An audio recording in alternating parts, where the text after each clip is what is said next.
All right, you guessed it, folks. We have another pro wrestling legend with me today. We have Buff Bagwell with me. Debut in 1991 as Marcus Bagwell, he was put in tag teams with the likes of Scorpio and the Patriot. However, he got success in 1996 when he turned on Scotty Riggs and joined the NWO. After that turn, he has been in the ring with the best, such as Diamond Dallas Page, Goldberg, and Scott Steiner. He is on my show, though, because even though he made a career, it did not come with all roses. He has had to battle his demons of alcoholism and depression, but thanks to Diamond Dallas Page and rehab, today he is clean and sober. As he stated, now it seems like I feel it. Now it seems like I feel it with family, God, love, and sobriety. And I never replaced it with that void with those things before. So please help me welcome five-time tag team champion Buff Bagwell to Autism Rocks and Rolls. Buff, how are you doing, my man? Hey, how's it going, guys?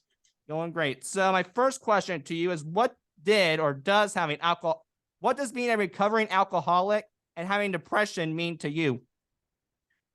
Man, it's well, my actually walk with the demon of alcoholism and depression was through a car accident.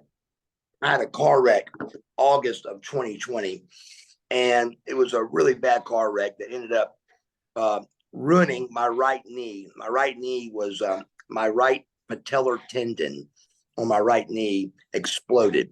Your patellar tendon is your kneecap. So it's a very important thing you need in your leg to bend your knee and to work your leg. So it was a devastating, really horrible injury that I got really depressed about. I was really down about it. I couldn't get it fixed. Everywhere I went, the doctor tried to do surgery on it, and the surgery went bad. I got staph in it real bad, which is a bad infection. And from that, because I had never really been truthfully depressed before, I was truly depressed. I was depressed about my leg. I was depressed about my, where I was at in life. I just wasn't in a good spot anywhere around. So I got depressed and I turned to drinking. For the first time in my life, I really turned totally into drinking. And it just got out of hand really fast. So it seemed like when I was drinking, it just took all my worries away. And I started isolating and all that. So out of that came, Diamond Dallas Page and my niece, Jonna. And they came to me and said, look, you got to get your life straight. Before we can fix your knee, you've got to get straight. So I agreed. And so August of, I said the car wreck. The car wreck was actually August of 2020, but I got clean August of 2022, which is kind of weird, but it just worked out that way. So that's my sobriety date is August 27th, 2022. So yeah, so long story short was, alcoholism got a hold of me and I became an alcoholic. And I was also taking pills with it as well. And it was just time for me to clean up. So I went to the North Georgia place called Black Bear Recovery and I got clean. So as of today, I'm actually, it's September, October, November, December, January, February, March, April, May. The 27th of this month will be 9 months. So I'm 8.5. I'm 8 months and 2 weeks sober. Congratulations, first of all. But you also Thanks. said you would never forget your sobriety day. May I ask why? Your sobriety day is a big deal, man. I mean, I was able to do something on my sobriety date that I was not able to do for 20 years, and that is get sober. You just don't forget you don't ever forget your birthday. So getting sober is kind of like your birthday. It's the day you're starting over with you're clean, you're sober, your brain's working again. Everything's really in a good place. It's your sobriety birthday. My sobriety birthday is August, and I don't know the exact. Well, I do know the exact day. It's August 27th, 2022. So that's just a huge day because you just don't want to forget the day that you actually got sober. Right. So what advice would you give to others who are going through alcoholism and depression? The advice I'd give to anybody that's going through, the demons I went through, it's really trying to do something. Don't try to do something different. Do what you see works. Find somebody that like Buff Bagwell, or somebody that tells you what worked for them. I thought to be a leader with this and doing something different and leading and showing somebody a different way to get sober would be the way to do this, but it's not. You need to follow somebody. I followed Diamond Dallas Page's plan he had with Jake Roberts, and Jake's been 8 years clean now. So I followed what they did. I have the same support team, which is headed by Steve Yu, the president of DDPY, and he's also a great friend of mine, and headed with my niece Jonna. And they're a great support team, and it takes a support team. The main thing it took this time was a support team and aftercare. Aftercare is what you do after the 30 days of rehab. I went to four other rehabs in my life. And each time I did that, it was on day 31, I was right back to the grindstone, right back to wrestling again, right back to working out, and right back to everything. And what happens? You were back to being Buff Bagwell life, almost. huh? I said you were back to being Buff Bagwell. It was like you marked Bagwell straight to Buff again. Very good. Great example. I was Mark Bagwell. I was Buff Bagwell. And I was trying to be Mark and get sober. And I was just right back into the Buff Bagwell calendar and right back to being Buff again and right back to drinking and pills again. You got to take that aftercare. So I did 30 days at Black Bear, and then day 31, I was in aftercare treatment, IOP, intensive outpatient is what it's called. And it's just a place called Tengu in Marietta. And so I went 90 days there. So before I could even think, I was 120 days sober. And when you get 120 days sober, instead of just being 30 days sober, your brain just really is in a lot better place. So you just don't want to mess it up. You're actually proud of what you've done. And now I'm 8 months and 2 weeks sober. Now I'm like ecstatic about what I've done. And I got so much going good for me. It becomes like a fun little video game of just now I'm trying to make being sober cool. And being sober is cool. New Year's Eve, I watched the Georgia Bulldogs play Ohio State, and at the bowl in Atlanta here, I think it was the Citrus Bowl. And it was like a playoff game in the college playoffs. And it was the game that Georgia won 42-41 or 41-40. I think it was 1 point for sure. And that happened right at midnight. And I will never forget that New Year's. I mean, it was incredible. I mean, it was unbelievably great. So I'll never forget that, man. And so if I'd have been drinking and partying, I'd have forgot that. So sober's the way to go, man. Sober's the way to go. Aftercare and 90 and 90 and getting your sponsor, all the things you hear are the things that work.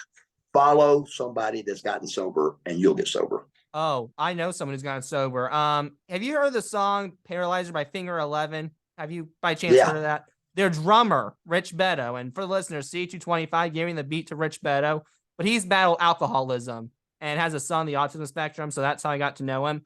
But he has these merchandise. It's really cool. I think it's brand new, and it's Sober AF.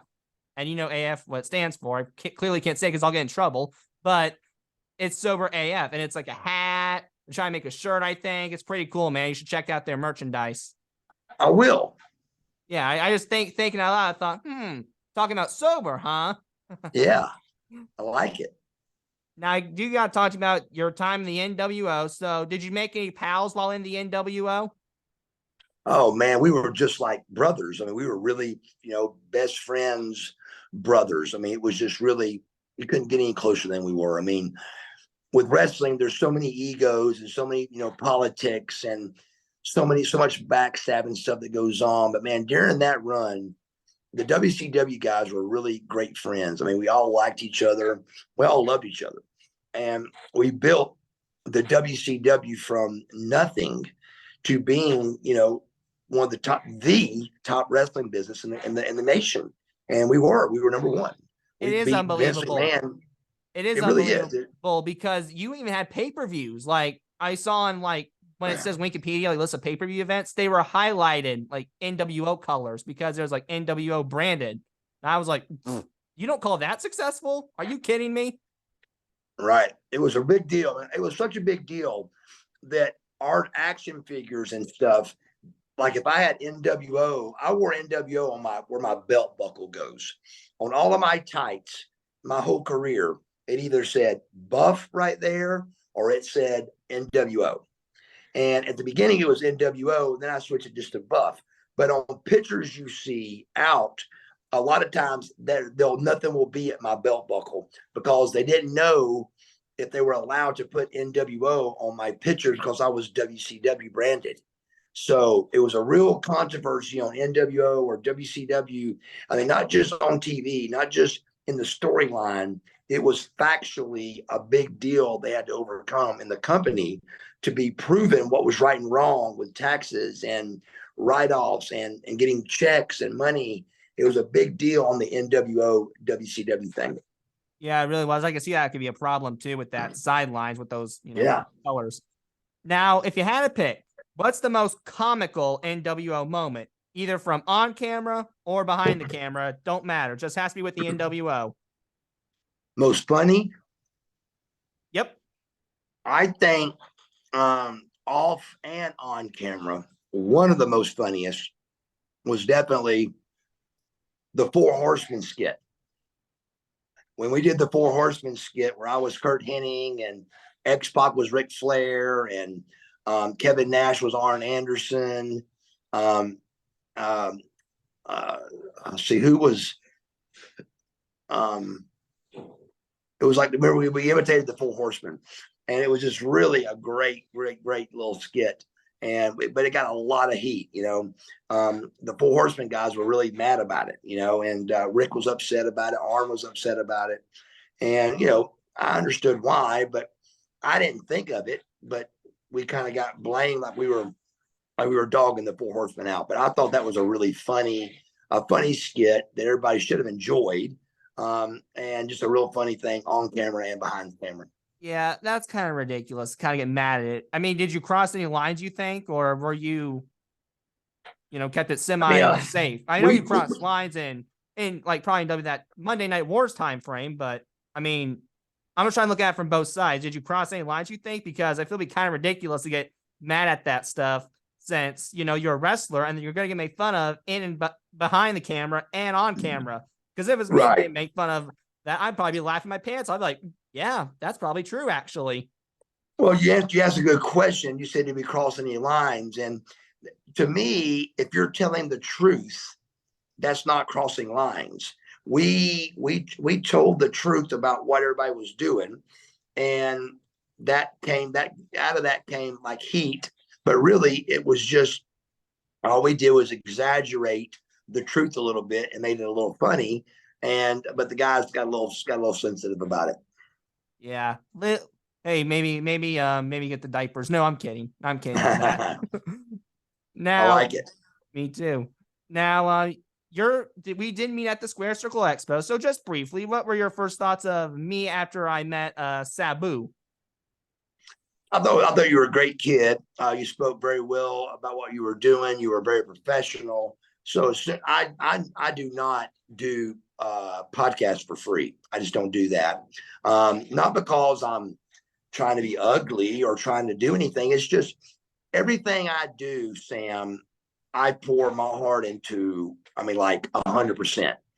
And I've done podcasts for free several times when I first started doing them. And at the end of them, I'd put so much energy in them that it just wasn't worth it. It really wasn't worth it. So I don't charge a crazy price, but I charge $200 for all my podcasts, because at the end of them, I used to remember when the podcast would get over, I would be like, man, that was too much trouble to do for free. It just really was. So what I would do is I would go an hour and a half, 2 hours. If they wanted to go 2 hours, and I would charge them $200. And if they wanted to go an hour, I'd charge $100. And to me, if you're making $100 an hour, that's fine. There's nothing, that's not too crazy expensive. And at the same time, it's not, nobody's getting rich. It just gives me something for my time. But when you came up, I was not going to charge you to do what you were doing because it was so special what you're doing. You're a kid that really is trying to do something different and do something special. And I thought that was very impressive. So I did your podcast without charging you a dime because I just think you're a good kid and I want to be part of it. Well, first of all, thank you so much. And honestly, it's kind of like that from the get-go because I've always wanted to like help out, like do something good for the world. Like that's been like my kind of like a dream, like making a difference, like whether it be make a wish or something just good to help out a community that needs help. But I never had an opportunity to until this came along. And what happened with Sabu, by the way? Is he okay?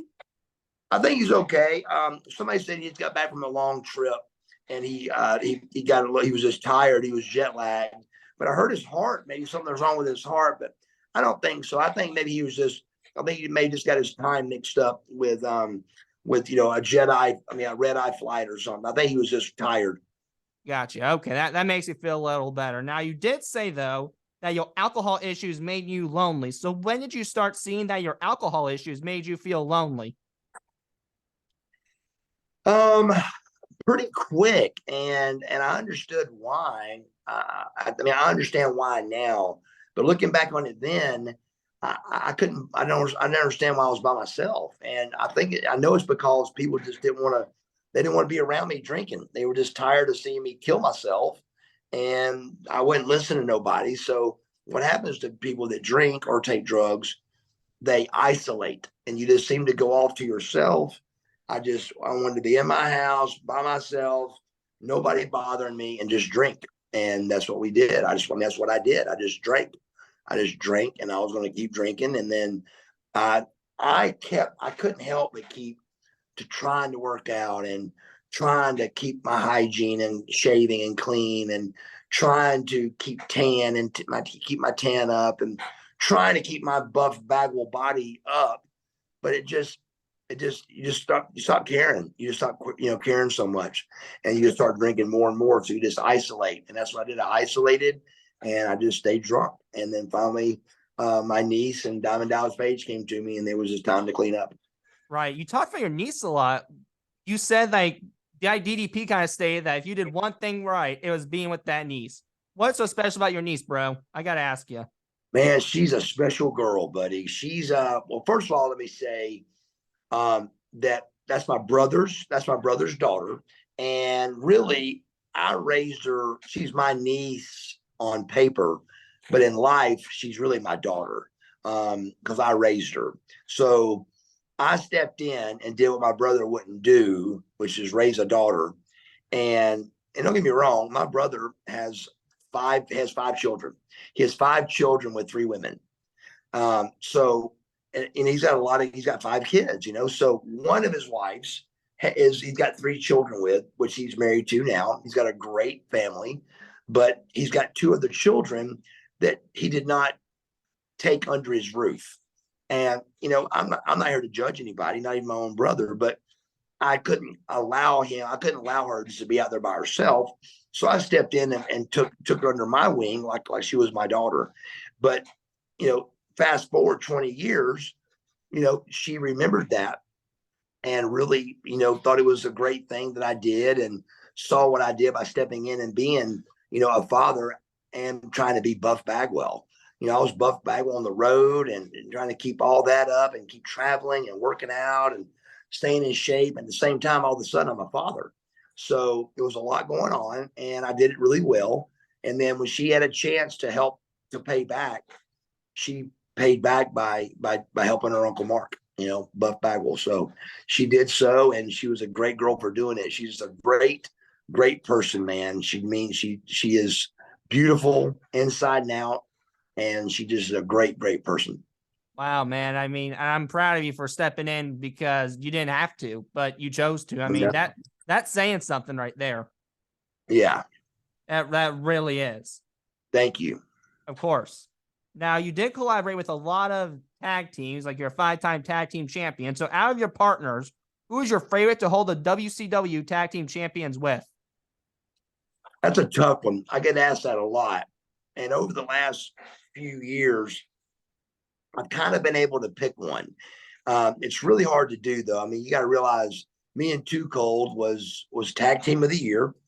I was also rookie of the year that same year. So, and that was my first world tag team title. So that was huge. That was a big deal, you know.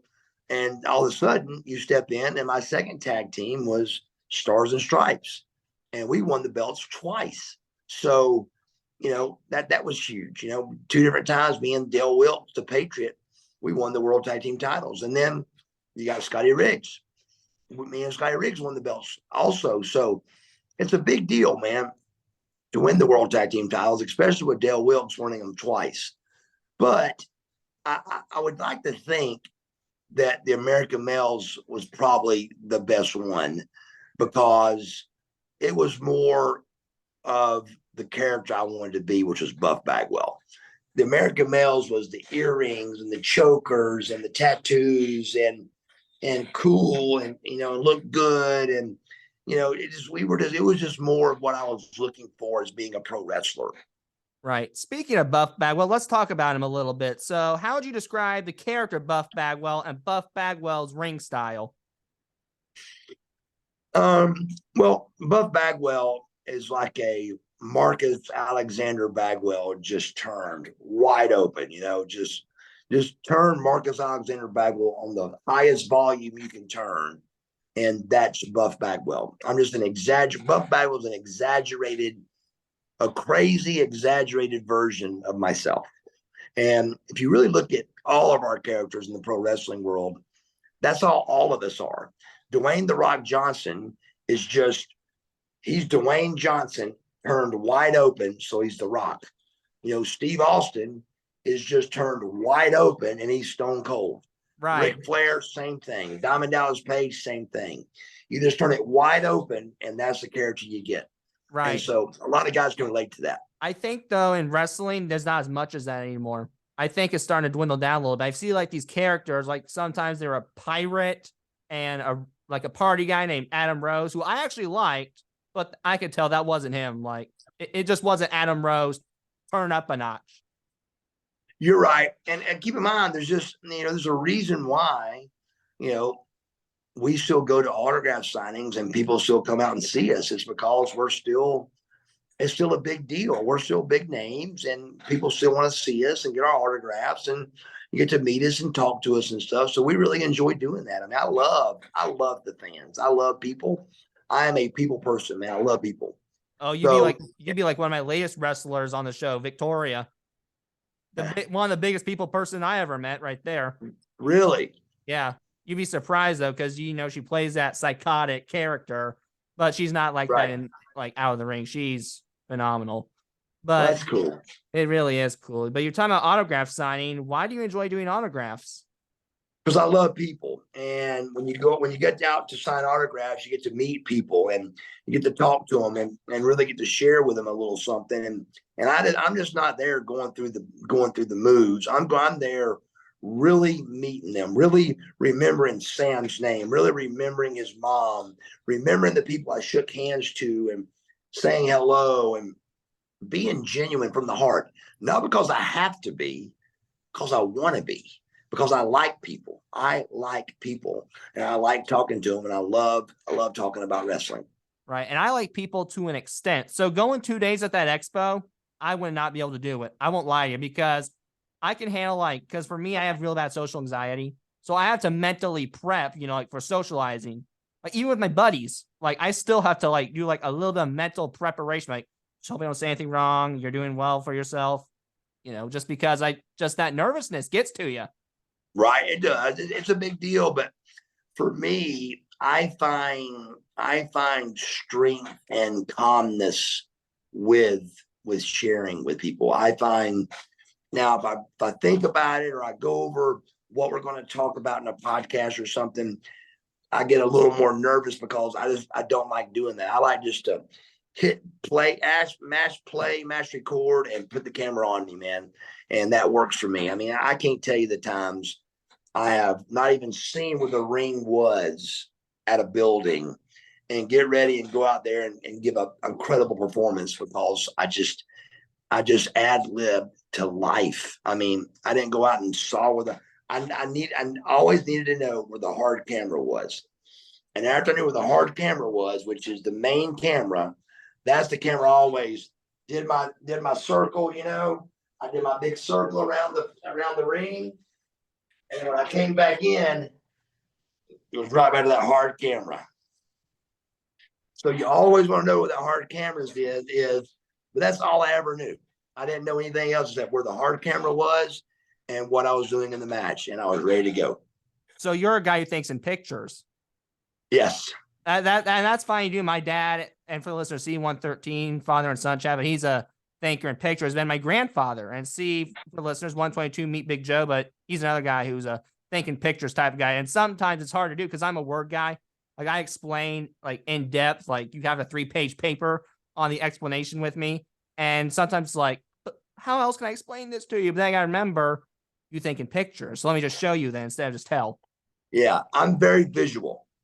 Yeah, I am visual too to a point, Right. but I prefer sometimes audio and Sure. Explanations. Depends on what it is. Yes. Now you did create one of the cool moves in wrestling, the blockbuster. So how did the Buff blockbuster come to be your finisher? The blockbuster, I was a big Rick Rude fan. I loved Rick Rude. He was fantastic. He looked incredible. He was a great wrestler. He was tough. He was bad. He was good looking. He was in shape. He just everything. He was a man. He was a man's man. And I just loved him. So when it came time for a finishing move, he was on the end of his career. So I thought I could maybe take his finishing move called the Rude Awakening. But I didn't want to copy it exactly. So I had to come up with my own version of it. So the version, and when I turned on Scotty Riggs the night I joined the NWO, I hit Scotty Riggs with a Rude Awakening, with a neck breaker. And I turned Scotty, did the Rude Awakening. But from there, I needed to think of a cooler way to do it. So I thought, why not do that off the ropes, off the top rope or middle rope. The top rope was a little too high to do the blockbuster with. So you did it off the middle rope. The middle rope was better. It was quicker and a better way to do it. So the middle rope, and the first time I ever tried it, me and Scotty Riggs wrestled a singles match. Buff Bagwell's very first match was in Cedar Rapids, Iowa, at Sold Out against Scotty Riggs. And it was a pay-per-view. And me and Scotty at the hotel room the night before, we went over the move. And we practiced it on hotel beds. We kind of took the fall and kind of practiced the move. And then we got to the building and Scotty goes, "Hey, you want to go over your move?" And still don't have a name. And I go, I've got it, man. So the first time that the world saw the blockbuster was the very first time I tried it. Again, I didn't practice things. I just went out and did it. And that's what I did with the blockbuster that night. It was the very first time I tried it in the ring ever, and Sold Out. Here he comes walking into me. Boom. I hit the blockbuster on him. And Disco Inferno is who named that name. Yeah. Where did Disco Inferno get the name Blockbuster from? I'm just curious about that. I don't know, man. It was just he's who created it. It was called the Buff Blockbuster. And wrestling still calls it the Blockbuster, but they don't call it the Buff Blockbuster. I know. They need to call it the Buff Blockbuster because I see Seth Rollins use it. I'm trying to get who else has used it. Who else has used it? I see a lot of guys use it. Finn Balor, I think, used it once too, maybe. He sure does. A lot of guys use it. The Acclaim uses it. Yep. There was someone else. I knew there was someone else who used it, but I remember seeing all the time Seth going to that rope and hitting Blockbuster. So yeah, that's the one that kind of hit me on the head right there. Sure. He knows who Buff Bagwell is. Exactly. So now what about your hat? The hats are pretty cool, first of all, I gotta admit, but when the heck did you decide to start bringing a top hat to the ring? I'm a big ball cap guy. I like ball caps, and this one says legend. But I love ball caps. And I like fitted ball caps. So during the 90s, when wrestling was going on, a company came out called Lids, Lids, and they were a hat company in malls. And I would go to those malls. I go to that company called Liz, and I'd go through there and I'd buy a lot of cool hats.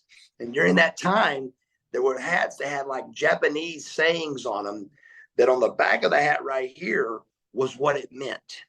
Like I had one hat that was a yellow and had it's like a Japanese writing on the front, and on the back it said Cal, and it was the California Bears. And what the Japanese term was, it meant bear.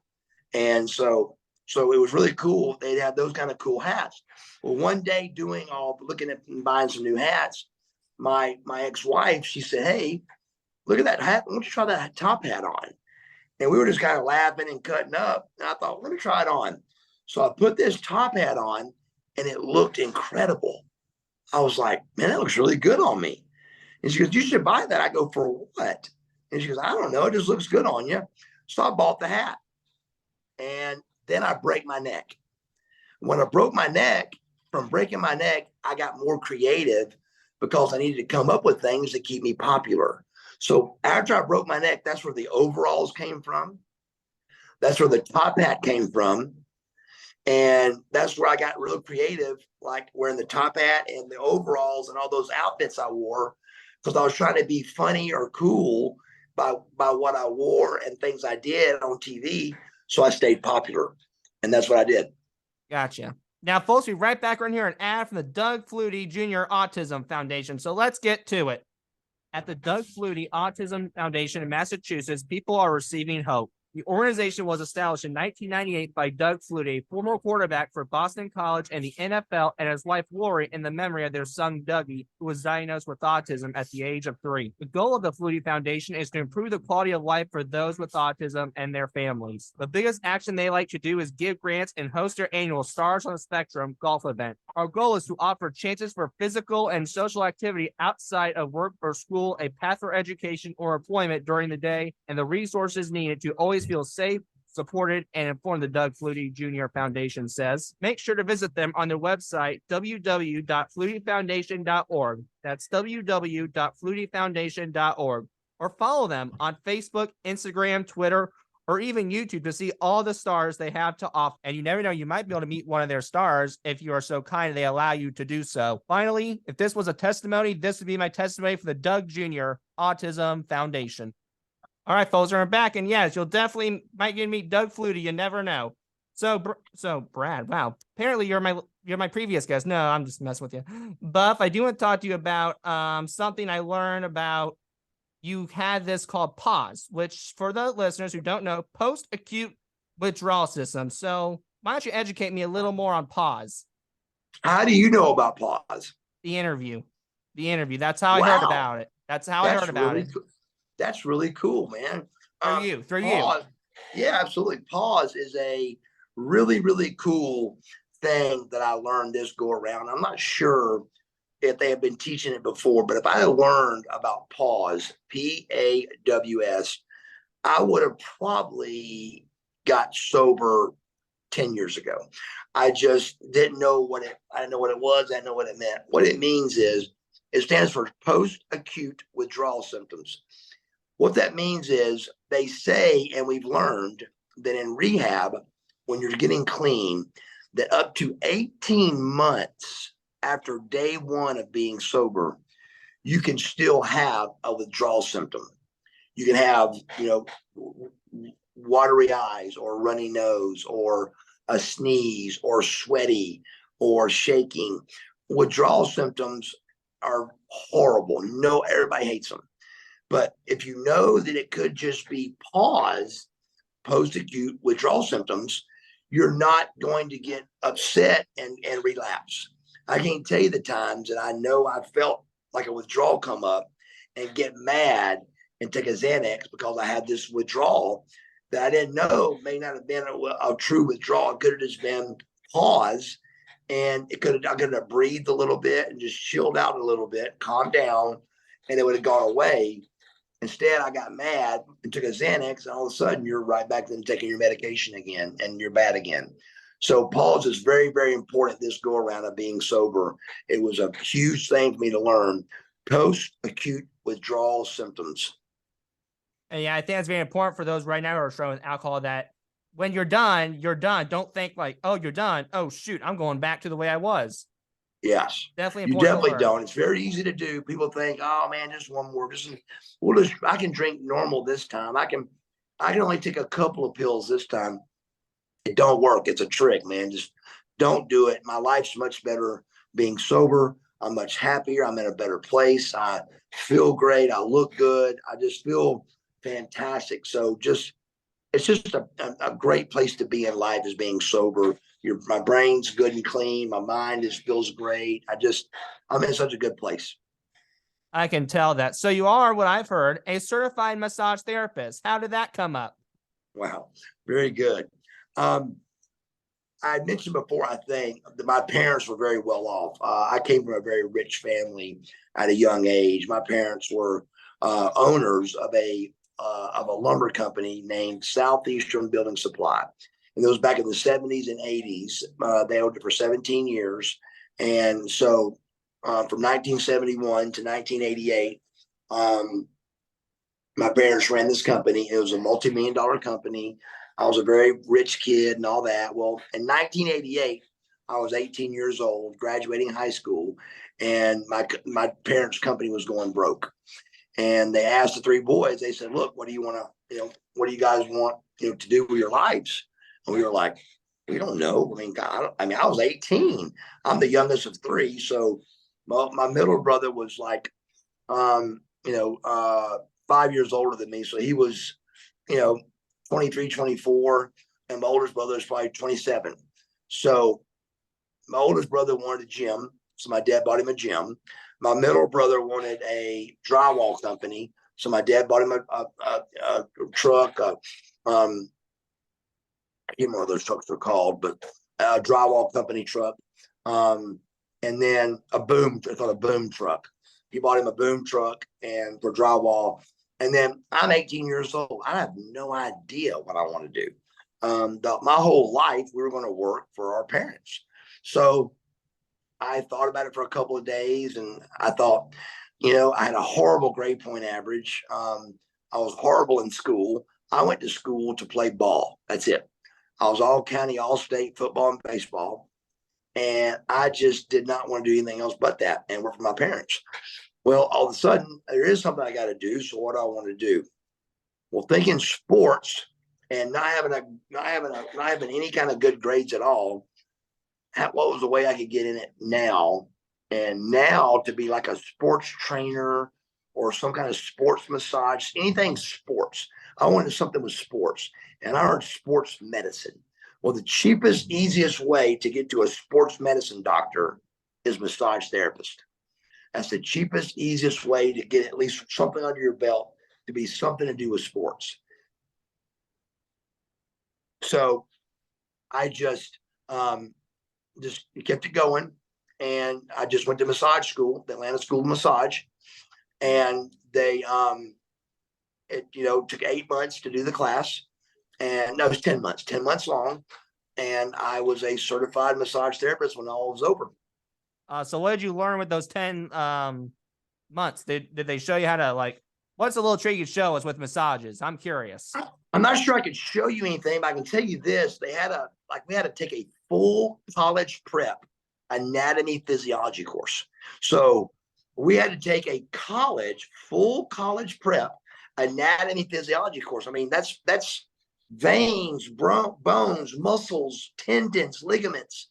I mean, we had to pass a college prep course to be a massage therapist. It was not a joke. We were not masseuses anymore. We were massage therapists, and we had a license to do massage therapy.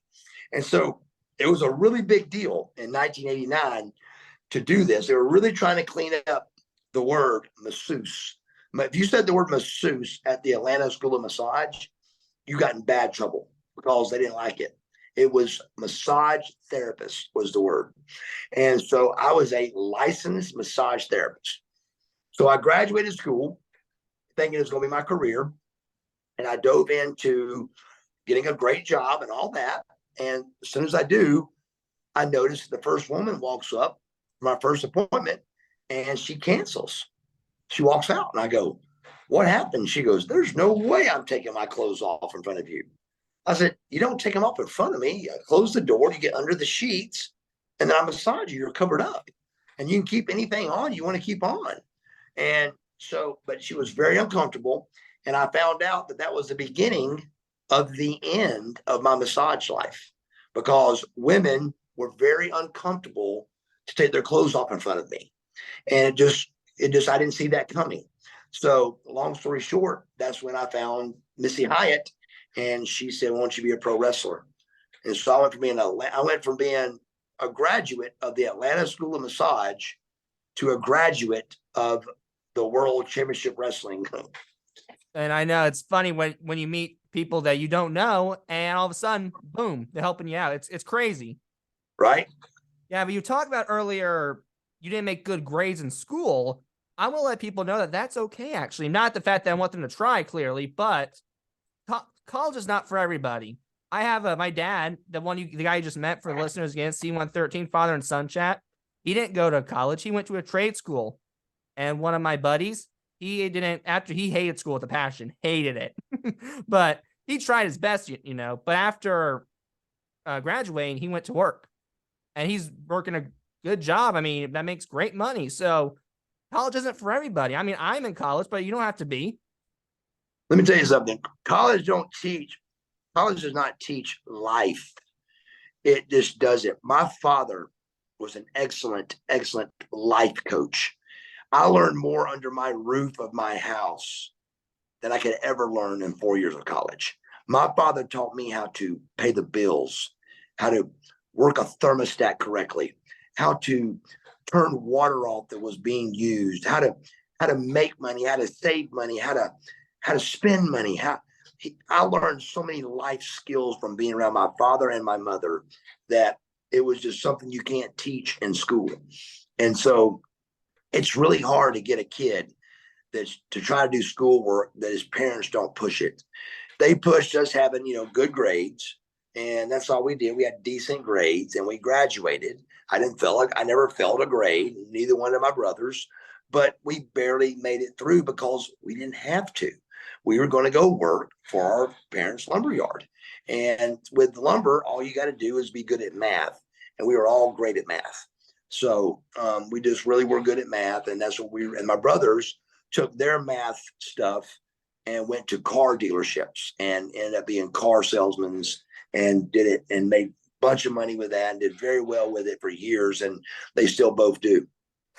Oh boy. I'm not that good at math. We're the opposites on that spectrum, but I'm on a different plane. I'm the English nerd here. I hear you. Yeah.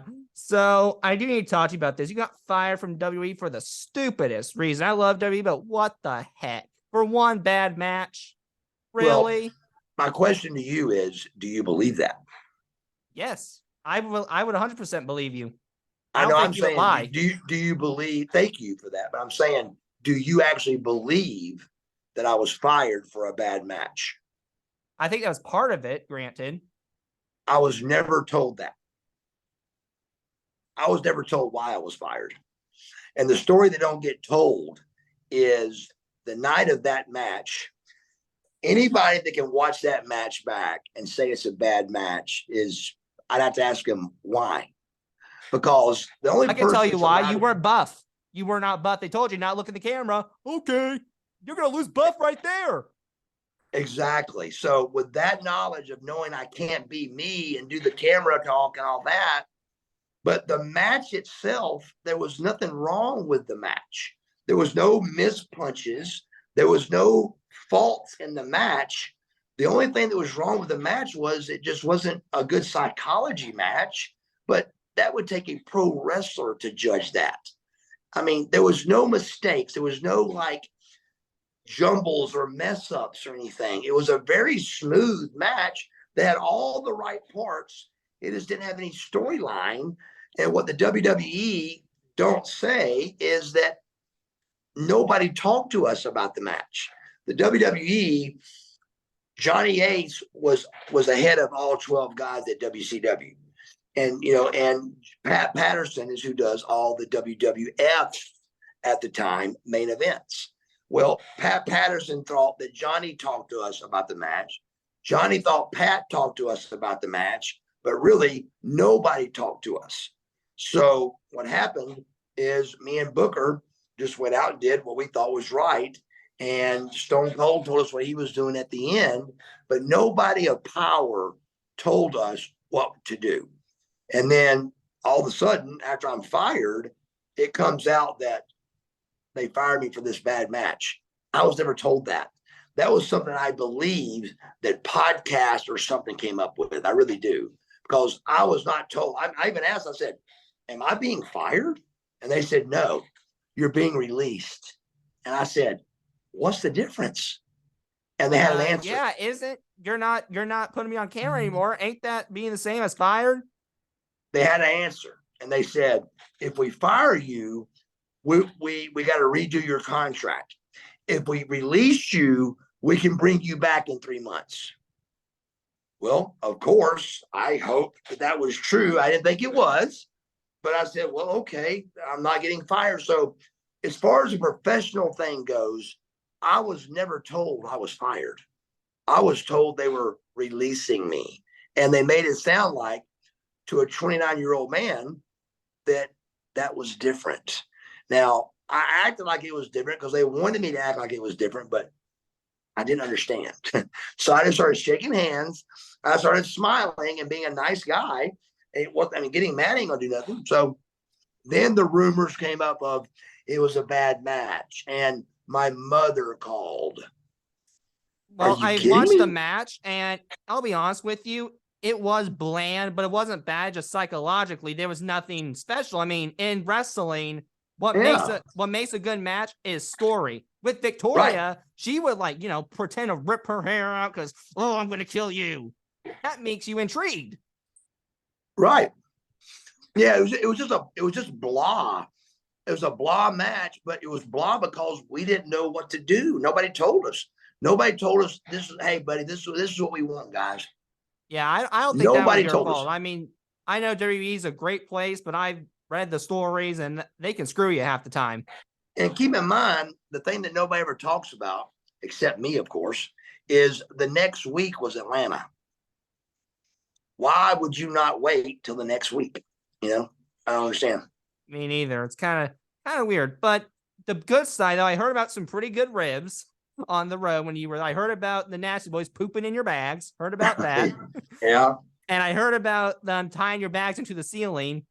We got to get bolt cutters, which actually I learned, Buff. My father had to go with that, except instead of hanging up with the ceiling, because some guys do that, they taped his bag shut, to the T. So he had to get bolt cutters to open it up. But what they heard about was egg fights. So what's the best egg fight that you've done? The best what now? Egg fight. Apparently you said there were a lot of egg fights. The best egg fight was me and Sting, and it got really heated. We started doing the thing. Sting taught me this, that wrestlers would get eggs in their car, and when we're in the same city at same hotels, as you go into the gym or something, you park your car, and we'd pull up and bam, bam, bam, bam, bam, hit you with egg your car. An egg on a car can ruin it. If you don't go rinse it off, that egg will take the paint off a car. So we'd egg the car and everything. Everybody laugh and blah, blah, blah. Well, me and Sting had to rent 2 cars for this city we were in. So I thought myself, I go, I'm going to egg Sting's car. So we pull up at a red light, and I get out and boom, boom, boom, boom, boom, like 10 eggs on it. He's blown away. He's like, oh my God. So he tries to get me back, and he can't. So we're at the building in Charlotte, North Carolina. We're at the show, and there was fans there that saw this. Sting's chasing me around the building, and he's mad at me, and he's trying to hit me with an egg. He throws an egg at me. It hits me in the back, and it hurts so bad, it wasn't even funny. So I do remember that. It was at the Independence Arena in Charlotte, North Carolina, in the mid-90s, 95. No, what I would have done is if there's a lot of people in the hot tub, I would drive by hot tub and go boom, boom, boom, boom, boom, boom, boom, right by the hot tub. There's the railing, you have your hot tub. Drive your car right by the railing. Bam, bam, bam, bam, bam, bam. That would have been good. That's what I would have done. So we'll wrap it up here. So these are just now for fun. So what is your paradise meal or favorite food, and why is it your favorite? You know the old saying, you are what you eat? Yes. Well, that's a true statement. And if you realize it's true, I mean, if you eat crappy food, then you're going to look crappy. If you eat pizza and hot dogs and tacos and that kind of stuff, you're going to be a pizza, a taco, and hot dogs and stuff. So I like steak and broccoli. And if I was going to, if I had to be a meal, or if I had to be food, I would want to be a steak. A steak, that's the way my dad is. Now, how do you like it cooked? Medium rare, medium well? Medium rare. Medium rare, that's the way my dad likes it. I like mine medium rare too, actually. Like, it's really, it needs to have some pink on there, I think. Absolutely. So what is your favorite movie or TV show, and why do you like it? My favorite movie is The Gladiator. And I like it because it reminds me of pro wrestling. Marcus Aurelius has to win the crowd to win his freedom.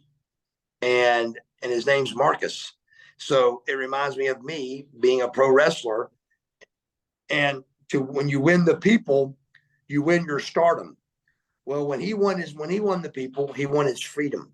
So it's got the same kind of storyline. He's fighting for his life. He's fighting for his future. He's fighting for his career. He's fighting for his life. And it's the same thing we were doing, except we were doing it for money. And we're trying to fight for our lives, you know. So to me, The Gladiator is great because it reminds me of pro wrestling. Gotcha. Okay. Now, what is your favorite vacation? Why did you enjoy bleh.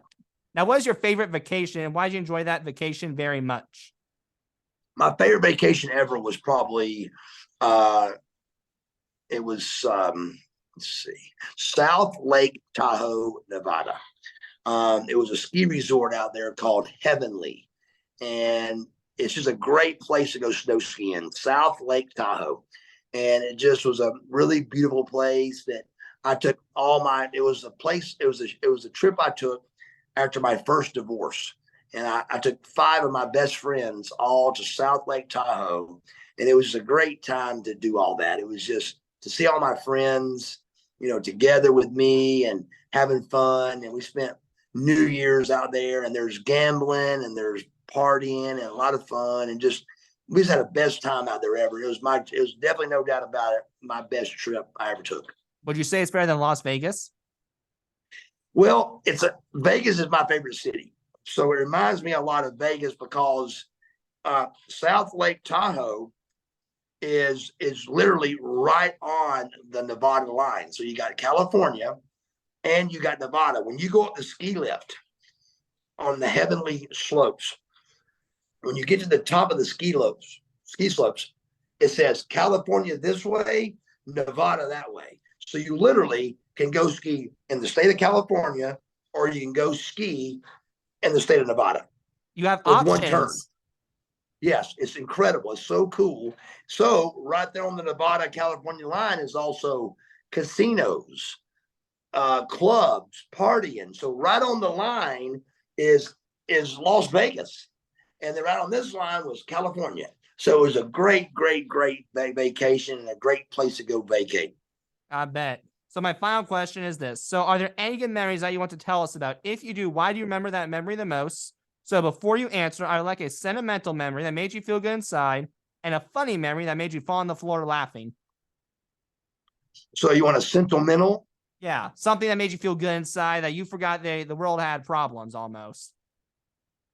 Sentimental. And after that, something that made you fall on the floor laughing. Okay, sentimental. Let's see, man. Sentimental. Let's see. That's a tough one, man. I've never been asked that question. I got one. What about the time you after your what documentary? Let me find that. So you were on that docuseries, excuse me, with DDP. You said after you felt clean, and you weren't, but you did feel. Could that be one, maybe? Yeah, that is one. But you know, sentimental. I mean, like when I broke my neck, and I was paralyzed for 8 minutes. I mean, for 8 minutes, my brain, the human brain, was 100% convinced I was paralyzed for 8 minutes. That's a long time. So when I was able to move again, the feeling I had, buddy, of being crippled to being able to move again was so unbelievable. I was so happy. It was a very sentimental moment for me to be able to move again, to be able to, I was almost crippled forever, and all of a sudden I was fine. So that was a very sentimental thing. Gotcha. And now, is there something funny you could share, like maybe with the NWO, maybe with your knees, just something comical you did, or even a blunder that was pretty comical to you? Maybe it wasn't with you that you saw. You're calling the funny one, bro. Yeah, I think that I think maybe on the same trip that Arn Anderson and Sid Vicious had the big fight. That was in England. On that same trip, that was the same trip where we had the babyface bus and the heel bus. It was the A bus and the B bus, and the B bus had all the bad guys on it, and it was just a horrific, crazy trip. It was so funny. But one night, the Nasty Boys, me and Tuco were wrestling the Nasty Boys all in Germany, England and Germany, and the Nasty Boys were on that same bus, but we were in the angle with them on the shows. And they had that one night, they shaved the guy's head, the ring announcer. They shaved his head and drew swastikas all over him, and they urinated on him. It was horrible.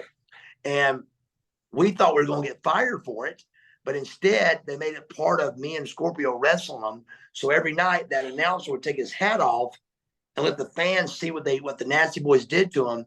And me and Scorpio were the baby faces wrestling the Nasty Boys. So we were so popular and so over, the crowd really wanted us to win. So we won in Germany. And it was just a great, hilarious time. It was a great, hilarious time. I can imagine that ring announcer. People like, what the heck happened to him? It was horrible. I mean, it was like, it was cut every different way.